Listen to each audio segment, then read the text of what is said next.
So, bass and snare, most important thing. Hi-hats, you go in between.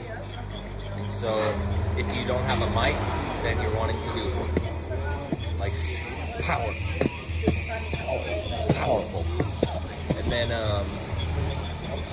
the snares you can either do or like in breath. That way you're like in and out breaths. So like,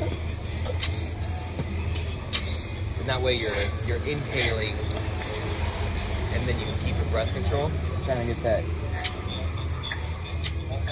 It's like you're sucking in. All right, I gotta work put on the that. tongue to your teeth. Yeah, exactly. Or just.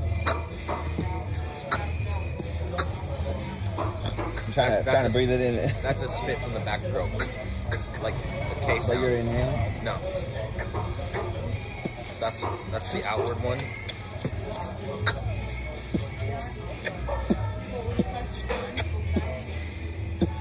And then or no, I think the and are the most powerful ones. I like the K one. Yeah. And then you can always use an in-breath as one of the hi-hats, so it's like,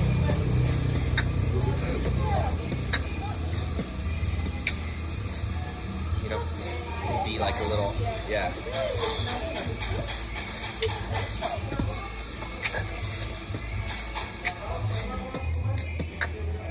But if you're on the mic, sometimes it can sound a little deeper, depending on how you EQ it. So, and then also with the mic, you can hit the mic as a bass.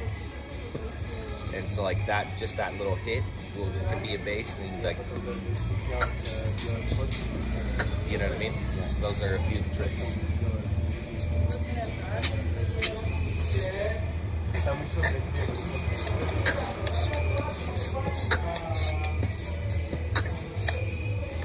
Yeah. Cool. Got some things to practice. It's right here, right now. Yeah, he's doing it. Oh, truly? Yeah.